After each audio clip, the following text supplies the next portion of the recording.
Okay, so hello and welcome to this event with the WayWORD Festival here in the Aberdeen Art Gallery. This is the Visions of Beauty event.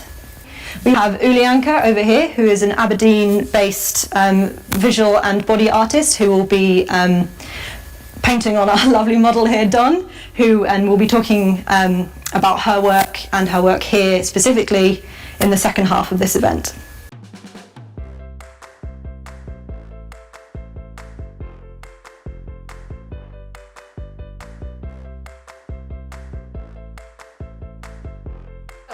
Ulianka, you, Mabel, Amy and I, we all met in the art gallery a few months ago and we went around all the exhibits to see what inspired us, and we've all taken different parts away for this session today. So Amy put together her presentation and you've been working on changing Dawn into something quite drastic. So do you want to tell us a little bit about what you've been up to in the first half?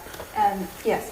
I was inspired by one of the pieces in the art gallery where the artwork shows the pelvis with baby's skull inside it, and I was thinking of an art being as something which is very vulnerable. Behind the piece that I was inspired, there's a totally different story, but I took it a bit differently.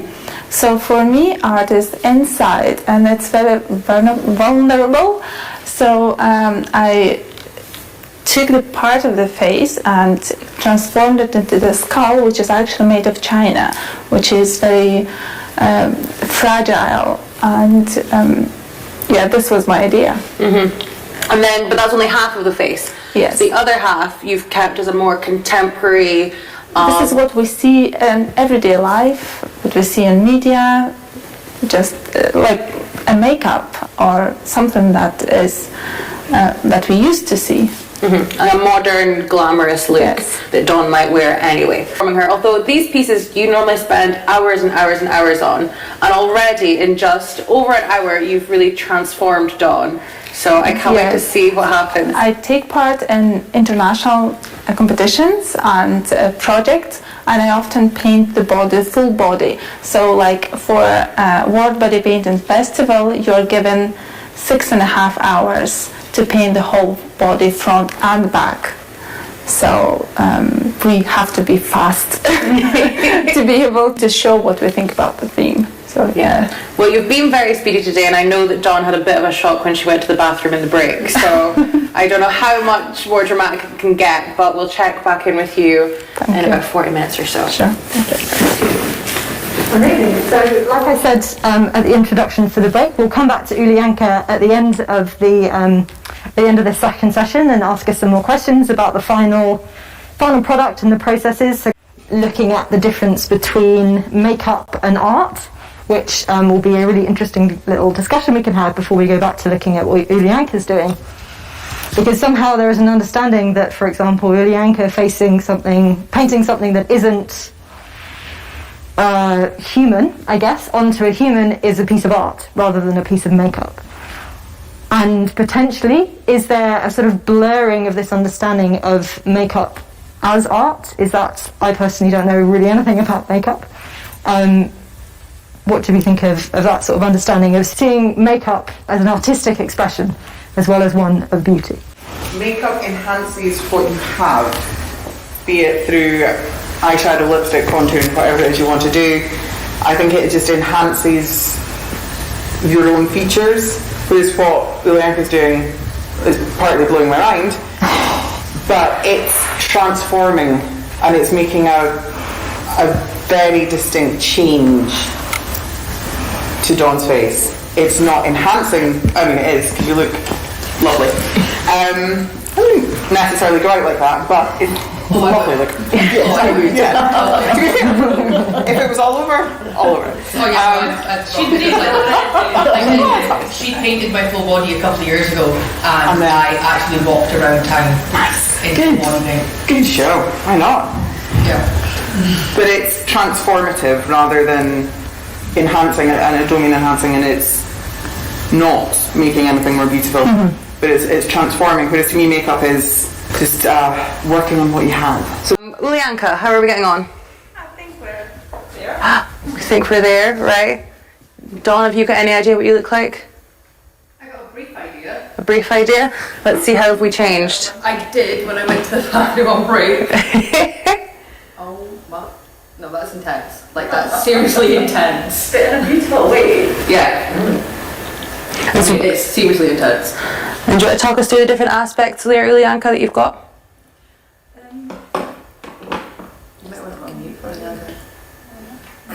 Probably have. Yeah. Right. So, well, as I said before, this part shows a skeleton, but made as like from a china, which is very vulnerable. I always have this problem with this word, and it's like visual beauty as well. It's like everybody has its own way on one side, and then if you're not tolerant to the others, it can break easily, and then it can change drastically, and you don't see it anymore your own way. Yeah, this is the main idea, I would say. Yeah. If anyone doesn't know the piece that Ulianka is referring to, in the art gallery collection, there's a set of, I think they're ceramic pelvises that are made as if they're like china cups. Conversation pieces. Yes, and there are ceramic baby skulls in the pelvis, and it's quite horrifying to an extent. It's a baby's skull, it's a pelvis, but they're done as if they are china cups, and very fragile, very delicate, and very beautiful, but also quite shocking to an extent. And that's what Ulianka has drawn on here. I think that covers the intersections between beauty and fragility in art. And then we have the more modern side here as well. How do you feel, Dawn? I'm not gonna lie, it was a massive kind of like anticipation waiting to kind of see what had been done, because it takes so much patience to kind of sit and, like we kind of said earlier, it's kind of like when you go to the hairdressers and for some odd reason they've covered the mirror, and then you've got the anticipation of the cover being pulled off, and you're just like... And actually for a model to sit, even for 2 hours, it's very hard. You may think that it's easy because when you sit, you normally just relax, sit this way, sit that way, and model needs to constantly be tense, like to be, you know, to turn the head and just to keep stable for the artist. It's very difficult. Like, so it's kind of work of us both the whole time, and all I want to do is stand up and stretch. Actually connects to something I was going to ask, is how is the experience of being painted like this different to, for example, having your makeup done? I think it's very much a case of, when it comes to getting painted like this, you have a rough idea of what's going to get done, but it's the anticipation, whereas if you're getting your makeup done, you're getting it done for you and not for another purpose. For example, last time I got my makeup done was for my wedding, and I was like, I want this colour eyes, this colour lips, you know, this is basically what I want, so I pretty much knew what was going to happen. All I got for today was a very rough sketch that Ulianka had done, and well, this is about 1,000,000 times more intense than the sketch that I was sent, and it's incredible. And to be honest, I can't wait to walk out of here after and see how people kind of receive it, because a lot of people kind of expect, like me personally, because I do like modelling and pageants, to constantly have a face like this side, and they don't kind of expect to see the rawness that comes underneath.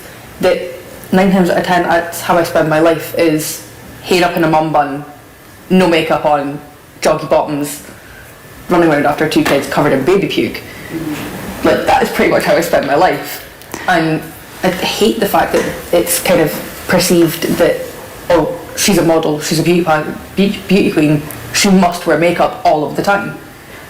At the end of the day, we're still girls, we're still women who just, you know, we want to be accepted for who we are, and for the natural beauty that we've got, without needing to alter who we are to fit how everybody else thinks we should look. For sure, there is that amazing feeling when you get home after putting on the body armour. Yeah, it's and working. Oh my goodness, taking it off when you get home, it feels amazing. Yeah, it's the same belief that everybody. Take the heels off. Yeah. Oh, so Pins out, face off, heels off, and just kind of flump on the sofa and have the kids run at me and like, Mummy, You know, it's like the best feeling in the world. It really is. Going back to how you felt the anticipation, did you feel vulnerable giving Ulianka all this control over how you look? Yes and no, for the simple fact I trust Ulianka. But for example, the first time we did this, Well, you were nearly naked though. I was nearly naked the first time, but even still, it was very much a case of, oh my god, what's going to happen? Because I couldn't really move, I couldn't really see what was happening, and I couldn't see what she was doing to my back, so I had no idea what was going on. And it was very much a case of, I felt very vulnerable of, I'm about to walk out on stage in front of God knows how many people, and I could look like anything. Imagine, like, before you're being painted, you know how you look. Yep. And then you look in the mirror, how your vision changes when you are actually something else. It's kind of hard to explain, actually. I mean, but you feel it. You feel like you change. It's a different role, is it? yeah, it's like it's like being a different person almost once the paint's on. It's the same, I guess, as when you put your makeup on. You're making yourself feel better in a way than when you do without it. But getting painted like this, it genuinely makes me. It changes you. Imagine I would paint you like a mermaid. You would behave like a mermaid. I noticed that on many models that I painted. If I change their whole like face or body into something else, they start walking different, behaving different, speaking differently, because they feel like the person or the idea that I actually painted on them. So you change actually a little bit your personality. You wear another suit on yourself, and you actually behave a bit like it. It's so strange, but it's kind of like so the difference interesting. between wearing like a ball gown and your joggy bottoms. You know, you just kind of flump about in your joggies, whereas if you're in a ball gown or a dress, you would behave totally different. Yeah. Bring yourself up and you hold yourself properly. Whereas I tend to just kind of all the time. And then I do stuff like this and I'm up and I'm proper. But I have to admit, as soon as I saw this, when I went to the bathroom, I took a photo, and my instant reaction wasn't to do my normal pose, it was to actually drop my head to one side and kind of have this more exposed. And when I sent it to my mum was like, oh my god, that looks freaking amazing. Like, it doesn't even look like you, that's amazing. And I sent it to my husband, and my husband was like, okay, that's just freaky. You know, and it's kind of seeing it from the male-female perspective. My mum's like, no, that's amazing, it's incredible, so detailed, and my husband's like, yeah, no, that's just freaky. Please don't have that on when you come home. I was actually going to say, do you find, like, I mean, obviously you do this, and then you walk out into Union Square, go to Marky's for your food shopping or whatever, but do you find there's a difference in the reaction from women when they see you and men when they see you? Definitely. Because if I saw you walking towards me, I would have to come and say that's amazing. Can I have a look? Like that. Don't know who you are, but holy macaroni, you look amazing. Whereas guys tend to shy away a little bit more and kind of go, oh no, that's not right, and walk in the opposite direction. Like the last time Ulianka painted me, I actually had guys cross the road to avoid me. And I'm like, right, okay, so even on my face, it's my body that's painted, and you're crossing the road. If this is what you're like now, like I suffer from psoriasis, and I quite frequently have flare-outs that come all the way up over my face, to the point that kids won't even look at me and they run away crying, looking for their mummy, which is why makeup plays such a big part for me. And, you know, it helps cover my scars, but seeing it from the other side, it is very much, you know, women are like, you rock, you're amazing, you know, you look amazing, more power to you for going out and doing this, and then having the guts to walk around town looking like this, than guys running away going. You tend to find the only guys that will actually come and say anything are either drag queens or gays. They are non-binary, like folks that don't objectify women as they must be beautiful, they must be pretty all of the time. They actually appreciate the artwork that goes into it and not expect women to look a certain way. Is that because of the stereotypical image, though, that non-binary or the gender plays a part in using makeup? Yeah, definitely. You know, I know I've got trans friends, I've got non-binary friends, gays, straights, you name it, I've got them. And that is a big part of being in the pageant world. You know, you meet anybody and everybody from all over the world. And funnily enough, actually seeing different cultures and how they deal with things. For example, one of the pageants I competed in, I was competing against 27 different European countries, and each country had their own way of defining what beauty was. So for the Brits, it was big hair, fake tan, fake eyelashes, fake nails. But then you look at a country like Kosovo, and it's very sleek down, minimal, and it's beautiful in its own way. You know, for our queens, it was emphasising, you know, the bits that are interpreted as being feminine. So, emphasising your face, your boobs, your bum, you know, slimming down where you're supposed to, or where you'd expect it to. And then, again, you look at like Kosovo or Malta, for example. Their women don't need to tan because, well, they are tanned, but they wear a lot less makeup than we do. They put a few single curls in their hair and walk out on the stage basically as they are. Whereas we are big, volumed hair, eyelashes that you would take off with a stiff wind, you know. And it's, yeah. I would imagine there would also, some of the countries probably will make impact on tradition as well. Yeah. More on, Yeah, like, definitely. what comes from their country. Yeah, I mean, there was a pageant I competed in last year, just before we went into lockdown, and there was a couple of younger Asian girls competing, and, you know, I kind of spoke to their mum about, you know, why do it? Because they are quite young girls. One of them's 8, the other one's 6, and, you know, do they want to do it, or do you make them do it? And they're like, no, I used to compete, they saw me compete, so now they want to compete and they want to follow in my footsteps. You know, like I followed in my mum's and my mum, and so on and so forth.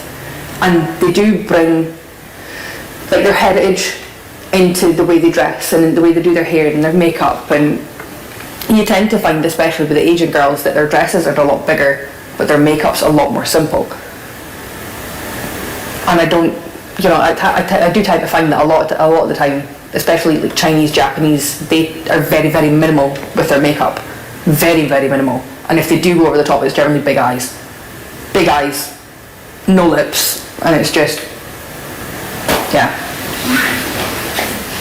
I've just got a quick question for Ulianka. It's about, I'm interested in the difference, because you also paint on yourself as well.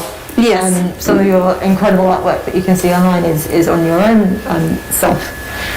Just sort of the difference for you between, for example, doing your own makeup or doing artwork, and how that changes perhaps. Is it different feelings, different purposes, different contexts for when you go into those different practices? If I speak about feeling, that is so strange because you need to mirror it, and now I need to depend more on my movements of my hands, kind of imagining this picture not only in the mirror but also in my hand, because it's strange to explain as well. It's hard to paint on yourself, and then the most difficult part is when you need to paint here, for example, because I'm just left-handed, and when I tend to move my face instead of the hand when I'm painting myself somehow. I noticed it on a video recently, and that was so strange for me.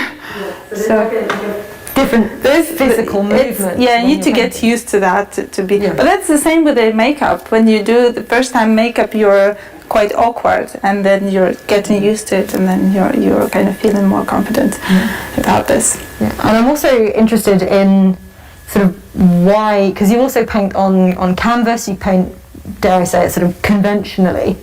What is it about painting on the body that really sort of interests you? I think the human body is the most beautiful object to paint, because like ancient Greeks, they thought that it's the beauty example of the beauty, like the body, however it looks, it's still beautiful. So, and also it makes so much more difficult to paint on the body, because if you look at from this side, you can see the painting this way, but if you turn, it looks totally different. The same like with Dawn. If she looks straight at you, you can see one thing. If she moves, you can see a different thing. So this is actually kind of game, and this makes it more interesting to do it this way as well. And the other thing is that you cannot have it like for life. You can only picture it in photos, on videos, and that makes it also something that the time is just going, and That's what I was thinking. There's a passing by, and you need to enjoy the moment that you are doing it, because the art is also about enjoying yourself, doing what you love to do. And it's interesting to compare to some of the pictures that we were talking about, because they're 120 years old and they've been preserved, and the temporality of that sort of art in a museum is very different to the temporality of this, which may last a couple of hours, 20 minutes. You can sleep if you want to. Tomorrow it will look different. I have a toddler and a 6-month-old. This is getting destroyed as soon as I get home. And it's also interesting to bring in this idea of it changing with the way you look at it, because again, in comparison to what we think of as traditional art, it's quite flat. It's a painting is painted onto, it tends to be one sort of surface, and you see it from how it is, and that's what it is. It's there. After starting the body painting as an art, I feel like painting on a canvas is very simple. Yeah. Yes. It's much simpler. You need to work also the same way. You need to work on composition, because on the canvas there are whole theories about how it should be placed, all the objects, and about the colors. And here, apart from just thinking of these things, you also think how the passerby will look at this and how they will see it and from which side. So, and it's great to. I love to create illusions as well. Like here, like the ribs are going to be at the back somewhere. So this is so much harder, and I think that makes it more interesting to paint even. Yes. Yeah, and even when we were talking about sort of developing this event and this idea and what Ulianka would be talking about, it was, is it just going to be the face? Is it going to be the sort of the chest area? Is it going to go into the hair?